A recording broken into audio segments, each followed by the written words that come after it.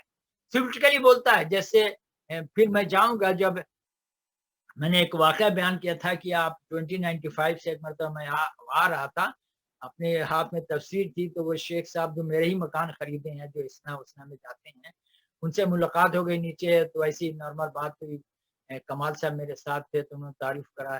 تو وہ شیخ صاحب نے مجھ سے which thought you belongs. تو میں نے کہا کہ school of thought is a fraud. میں نے بے ساختہ کہا school of thought is a fraud. پھر میں نے سوال کیا which school of thought prophet Muhammad belongs, let me know. وہ میرا شکل دیکھا. یہ سب برائیوں کو چھپانے کے الفاظ ہیں. Culture, school of thought. بھائی اسکول آف تھاٹ نبی صلی اللہ علیہ وسلم ایک دین لے کر آئے, وہ دین قرآن ہے.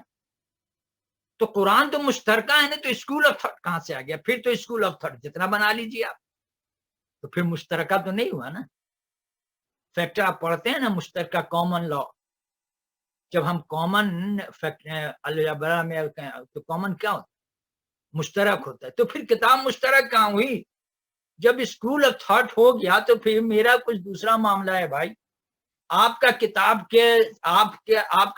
کے ساتھ جو ریلیشن ہے وہ کچھ اور ہے, میرا کتاب کے ساتھ جو ریلیشن ہے کچھ اور ہے, ان کا کتاب کے ساتھ جو ریلیشن ہے کچھ اور. سب ڈیفرنٹ اسکول آف تھاٹ ہوا تو مشترکہ کہاں سے؟ مشترکہ تو نہیں ہوا. تم جب مشترکہ نہیں ہوا, ڈیفرنٹ اسکول آف تھاٹ ہو گیا تو ڈیفرنٹ ہو گیا. پھر امت میں اتحاد کہاں سے ہو؟ ہم ایک طرف اتحاد بھی کا لفظ بولتے ہیں, خطبے میں اتحاد بولتے ہیں, پھر ہم اسکول آف تھاٹ بھی بولتے ہیں. یہ مطلب مجھے نہیں لگتا کہ یہ مطلب we are honest in our thought or not. اگر ہم اپنے تھاٹ میں آنےسٹ ہے تو اسکول آف تھاٹ جب ہو گیا تو ڈفرنس ہو گیا نا بھائی. تو پھر اتحاد کہاں سے؟ اتحاد تو اسی وقت ہوتا ہے کسی پارٹی میں جب پارٹی کے تمام لوگ ایک قانون کو فالو کریں. اگر پارٹی کا ہر آدمی ڈفرنٹ قانون کو فالو کرے گا, اس منشور کو فالو نہیں کرے گا جو پارٹی کا ہے, تو پھر پارٹی ایک متحد کیسے رہے؟ نہیں رہے گی نا. تو جب قرآن کو ہم مشترک مانتے ہیں یا الذین آمنو کے حوالے سے, تو یہ مشترکہ چیز ہے نا. تو جب تک ہم اس کو مشترک پریکٹیکل لائف میں مانے نہیں, اندرونی کیفیت دل سے بالکل مشترک نہیں مانے, تب تک امت کا اتحاد کا الفاظ استعمال کرنا بڑے بڑے پڑھے لکھے لوگوں سے خطبے میں, یعنی ہم متضاد باتیں کرتے ہیں. اسکول آف تھاٹ بھی بولتے ہیں, تو کہاں سے اتحاد ہوگا؟ اسنا میں, ایکنا میں, اور فرت نسیم ہاشمی میں, دیوبندی میں, بریلوی میں, مالکی میں, شافعی میں, حنبلی میں, عربی میں, کہاں سے اتحاد ہوگا؟ کیونکہ سب کا اسکول آف تھاٹ الگ ہے. اس کو مشترک لیا ہی نہیں گیا ہے قرآن کو مشترکہ. اور جب تک کوئی بحبل اللہ, اللہ کی رسی کو مضبوطی سے تھام لو, تو کہاں رسی, دو چار رسی تو اللہ تعالیٰ نے نہیں بولا نا کہ سب اپنے اپنے رسیوں کو تھام لو بھائی. وہ تو ایک رسی کو بولا ہے سب تھام لو. تو جب ایک رسی کو سب پڑھیں گے تو وہ رسی مشترکہ رسی. مشترکہ رسی سارے لوگوں کو, ایمان والے لوگوں اگر ایک رسی کو پکڑیں گے تبھی ہم ٹیکنیکلی بولیں گے نا کہ یہ رسی سب میں مشترک ہے بھائی، سب لوگ اسی کو پکڑے ہوئے ہیں. تو سب لوگ تو اس رسی کو نہیں پکڑے، بولتے ہیں منہ سے لیکن عملی نہیں ہے. تو یہ مشترکہ کتاب تو نہیں ہے مومنوں کا نا، تو مشترکہ کتاب نہیں تو اتحاد کا لفظ کیوں بولا؟ جیسے وہاں کیا کہ پہلے انجسٹس کو ختم کرو بھائی، پھر پیس کی بات کرو. چیریٹی کی بات اس وقت کرو جب justice who. Charity is not important, justice important. جب جسٹس ہوگا تو چیریٹی کی نوبت نہیں آئے. چیریٹی کی نوبت وہی ہوتی ہے کہ انجسٹس ہوتی ہے اور کچھ لوگوں نے بہت سارا دولت ملک اپنے ہاتھوں میں لے لیا ہے، تو پھر غربت ہوگی تو پھر چیریٹی آئے گی. جسٹس ہوگا تو پیسہ جمع ہی نہیں ہوگا ایک جگہ. دولت ملک کے اندر اللہ تعالیٰ نے سب کے حساب سے دیا ہے کہ پورے ملک کے لوگ اطمینان سے زندگی گزار سکتے، اتنی دولت وہ دے دیا، لیکن اس کے بٹوارا انجسٹس سے غلط ہو. تو میں زور دے رہا ہوں کہ قرآن مشترکہ کتاب نہیں مانا جاتا ہے عملی زندگی. لفظی طور پر یہ کہا جاتا ہے. جب اس کو ہم مشترکہ مان لیں گے تو پھر اتحاد خود بخود ہو جائے گا. اور انسانوں نے اس سے پوری کتاب کو بدل ہدایت لینا ہے. کیا یہ کتاب تمام اہل ایمان کے درمیان ایک مشترکہ رابطہ ہے اور انسانوں نے اس پوری کتاب کو بطور ہدایت لینا ہے، کیونکہ انسانیت کے لیے تو پورے انسان اگر مشترکہ مانے تو پوری انسانیت متحد ہو جائے گی. یہ جائز نہیں کہ اس میں سے بعض امور کو لے لیا جائے اور نافذ کیا جائے اور اس کے بعض حصوں کو چھوڑ دیا جائے. یہ سورہ بقرہ کی آیت 85 میں تم اس کتاب کو کچھ حصے کو مانتے ہو اور کچھ حصے کو نہیں مانتے ہو، تم کس قسم کے بیوقوف آدمی. مفہوم بتا کہ کہتے ہو کہ ہم کتاب پر ایمان لائیں اور اس کے کچھ حصے کو مانتے ہیں اور کچھ حصے کو نظر انداز کر دیتے ہو. مطلب یہ فیئر تو نہیں ہے نا، یہ تو غلط طریقہ ہے کہ تم یہ حرکت کرتے ہو. اللہ تعالیٰ نے خود ہی سورہ بقرہ کی آیت 185 میں کہا ہے کہ کتاب کچھ حصے کو تم مانتے ہو اور کچھ کو نہیں مانتے ہو. ایکچولی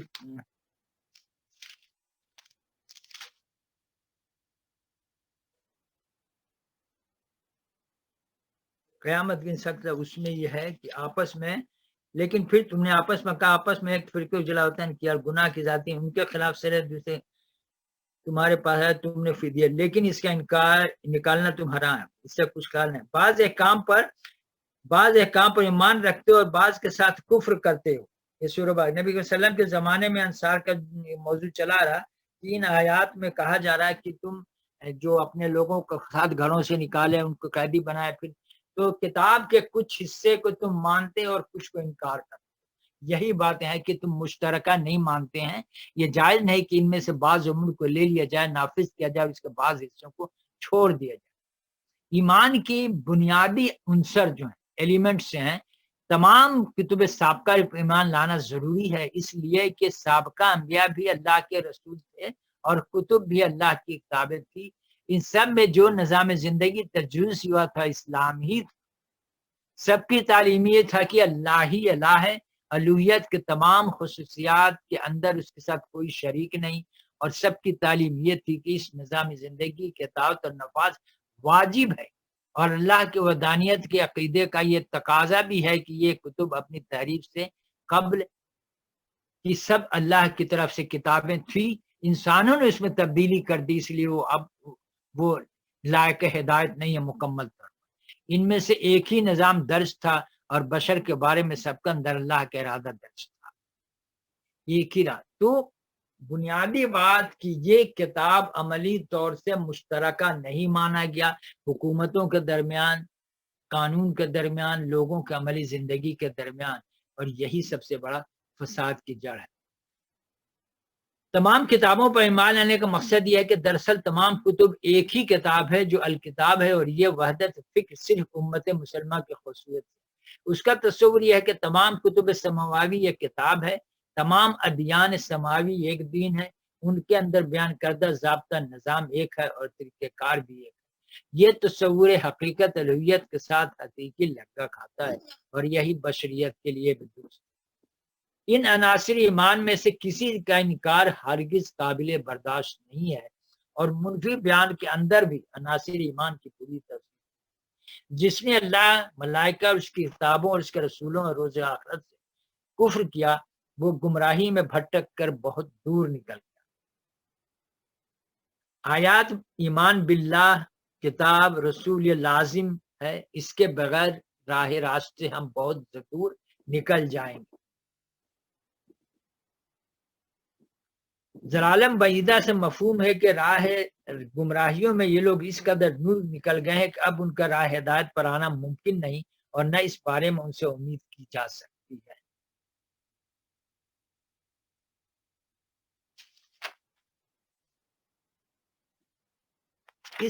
یہ تفصیل سے جو بات میں نے کہی کہ اس بڑی تفصیل میں ہم کو جانا ہے، اس پر گفتگو کرنا ہے، کیونکہ یہ بات جو میں نے بحث کہی یہ پڑھنے میں تو بہت اچھا لگتا ہے کہ ہاں ہم سبھی لوگ بولیں گے اللہ پر، رسول پر ہم ایمان لائیں، کتاب پر ایمان لائیں، لیکن پھر اتنی ضلالم بعیدہ کہاں سے آ گیا، اتنی گمراہیاں کیوں پڑی، یعنی تھوک بھاؤ سے گمراہی کیوں ہے. جیسے میں نے کہا کہ یہ تو پوزیٹو ہے کہ ایمان لائے، لیکن ایمان لانے کا تقاضے کیا ہے وہ ہم نے کبھی محسوس کہ اللہ تعالیٰ نے رسول کے ذریعہ سے ہم ہدایت. اسی لیے نبی کا وسلم پر ایمان لانا ضروری اس لیے ہے کہ اگر اس پر ایمان نہیں لاتی اللہ و اطیع الرسول کی جب تک بات نہیں آئے گی تب تک بات مکمل نہیں ہوگی. کتاب سنت امت محمد کی واحد مستحکم بنیاد. امت مسلمہ میں اتحاد کی ضرورت اور اہمیت مجاہد کی وضاحت ضروری نہیں ہے. فرقہ واریت اور گروہ بندی نے دین اور دنیا دونوں اعتبار سے ہمیں ناقابل تلافی نقصان پہنچایا ہے، کیونکہ قدر مشترک نہیں ہے کتاب جس کا مشاہدہ ہم وطن عزیز میں گزشتہ طویل عرصہ سے کر رہے ہیں، اور اس حقیقت سے آگاہ ہیں کہ وطن عزیز میں اسلامی نظامیات کے نفاذ دوسری رکاوٹ کے علاوہ بڑی رکاوٹ فرقہ واریت اور گروہ بندی بھی ہے. گروہ بندی کیوں ہے کہ ہم جو ہم مشترک ہے اس کو ہم مشترکہ نہیں مانتے. اطاعت رسول ایمان لازم ملزوم ہے. اطاعت ہے تو ایمان بھی ہے اور اطاعت نہیں تو ایمان بھی نہیں. یعنی رسول کتاب تو اللہ کے رسول کے ذریعے ہم تک پہنچا، تو اس سے انحراف جو ہوتا ہے نا یہ امت کی وحدت کو ملیا میٹ کر دیتا ہے. اور صرف حبل اللہ کتاب کو تھام لینا ہی واحد ذریعہ ہے. واعتصموا بحبل اللہ جمیعا ولا تفرقوا، آپس میں تفرقہ مت کرو. جب اس رسی کو ہم چھوڑ دیے تو تفرقہ ہر جگہ. تو جب بھی جیسے میں نے آپ نے پہلے ہم نے خطبے میں پڑھا تھا کہ اللہ کے رسول جمعہ کا خطبہ میں جب بھی آپ سنتے ہیں تو آخری جملہ جو آتا ہے وہ تفسیر ابن کثیر میں بھی اس کو حوالہ دیا ہے، اس کو انہوں نے مینشن کیا ہے اس خطبے کو کہ جو ہم جملہ پڑھتے ہیں جو جس کے بعد تقریر شروع ہوتی ہے کہ الحدیث کتاب اللہ و خیر الحدی حدی محمد صلی اللہ علیہ وسلم، شر الامور محدثاتھا وکل محدثۃ بدعۃ وکل بدعۃ ضلالۃ وکل ضلالۃ فی النار. کیا ہے؟ تمام راستوں سے بہتر راستہ محمد صلی اللہ علیہ وسلم کا ہے. محمد صلی اللہ علیہ وسلم کا راستہ کیا ہے؟ قرآن. یہ آپ نے کئی مرتبہ سن چکا ہے. تاشا نے پوچھا نبی وسلم کا اخلاص نہ قرآن نہیں پڑھتے. اور تمام کاموں سے بہترین کام وہ ہے جو خدا کے دین میں اپنی طرف سے نکالے جائیں. یاد رکھو دین میں جو کام نکالا جائے وہ بدعت ہے اور ہر بدعت گمراہی ہے اور ہر گمراہی دوزخ میں جانے والی. تفسیر ابن کثیر میں بھی اس کا تذکرہ ہے. تو ہم نے جو پڑھا تھا کہ نبی تمام راستوں سے بہتر راستہ جو ہے آپ ہر جمعے کو سنتے ہیں یہ اور لازمی سنتے ہیں. بہتر راستہ اللہ کے رسول صلی اللہ علیہ وسلم کی راستہ ہے. جو لوگ اللہ اور رسول کے اطاعت کریں گے وہ ان لوگوں کے ساتھ ہوں گے جن پر اللہ نے انعام فرمایا ہے، یعنی انبیاء، صدیقین، شہداء اور صالحین. یہ سورہ نساء کی آیت 69 میں ہم لوگ پڑھ چکے ہیں. صحابی کے اظہار محبت کے جواب میں اللہ تعالیٰ نے صلی اللہ علیہ وسلم کے اطاعت کی آیت نازل فرمایا کہ یہ بات واضح فرما دی کہ اگر تمہاری محبت سچی اور تم نے نبی کی مستقل رفاقت حاصل کرنا چاہتے ہو تو اس کا طریقہ صرف یہ ہے کہ نبی صلی اللہ علیہ وسلم کے اطاعت اور فرمان برداری کا اختیار کرو.